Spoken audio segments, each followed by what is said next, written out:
존경하는 1300만 도민 여러분, 정계열 의장님을 비롯한 선배 동료 의원 여러분, 남경필 도지사와 이재정 교육감을 비롯한 관계 공무원 여러분, 그리고 언론인 여러분 안녕하십니까? 도시환경 소속 남양주 출신 자유한국당 소속 조재욱 의원입니다. 지난 7월 말 본 의원이 지역구인 남양주시 조안면에 위치한 음식점에서 26살 청년이 스스로 목숨을 끊는 참담한 일이 벌어졌습니다. 상수원 보호구역에서 음식점을 운영하던 이 청년은 의정부 직원과 남양주시의 지속적인 단속을 더 이상 견딜 수 없어 결국 지난 12월 음식점의 문을 닫았으며 6,500만 원의 벌금과 강제 이행금을 부과받았습니다. 이후 이 청년은 벌금과 과태료를 물론 생활비 마련을 위해 안간힘을 썼습니다. 주변 가게에서 아르바이트도 해보고 지인의 도움과 카드 빚을 내 휴가철 관광객 대상으로 소세지와 커피 등을 판매하는 노점상도 시작했습니다. 그러나 한강유역청이 집중 단속을 하면서 결국 손해만 본 채 노점상을 그만둘 수밖에 없었고 결국 신용불량자의 낙인마저 찍혔습니다. 상수원 보호구역에서 음식점을 불법 영업한다는 이유로 수천만 원의 벌금과 과태료 그리고 사라지지 않는 2중, 3중 규제로 인해 이와 같은 극단적인 선택을 한 것입니다.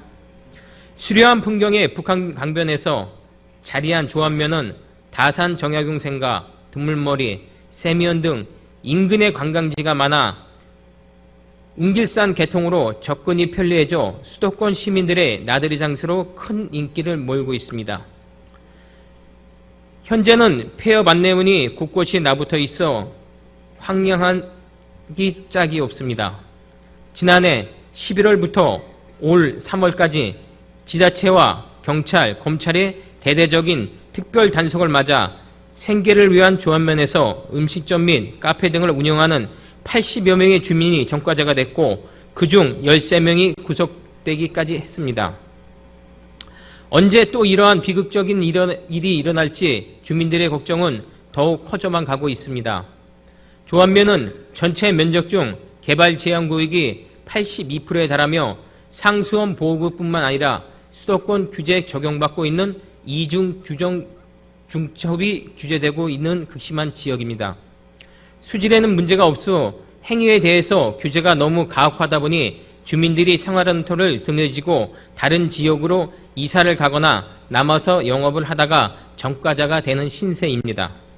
이로 인해 빈 점포가 늘고 조안면을 찾던 관광객도 현저하게 줄면서 이 일대는 썰렁한 유흥 도시가 전락되고 있는 상황입니다.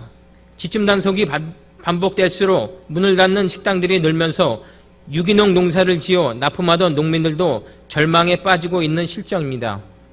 지역 주민들의 유일한 소득 창출 수단인 농업 활동마저 쉽지 않고 있습니다. 수도법, 개특법 등에 따른 규제에 가로막혀 퇴비조차 자유롭게 사용하지 못할 뿐만 아니라 각종 농사체험시설 및 장터, 방문객에 위한 주차장 설치 또한 제약을 받고 있습니다.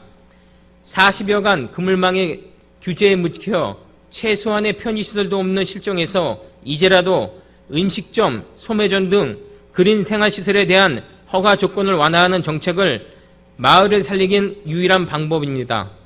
본 의원은 수도권 주민의 상수원인 팔당 유역의 수질 보존을 위해 최소한의 규제는 반드시 시행되어야 한다고 필요하다고 생각합니다. 그러나 이 지역의 대를 이어 삶의 터전으로 살아왔다는 이유로 수도권 주민들의 맑음을 제공을 위한다는 명분 하나로 하루아침에 범법자로 몰린다면 어느 누구도 부당하다고 생각할 것입니다. 이러한 상황에서 본 의원은 최소한 원주민들의 생계를 위협하고 전과자를 양상하는 다중규제의 합리적인 방안으로 반드시 개선되어야 한다고 생각합니다.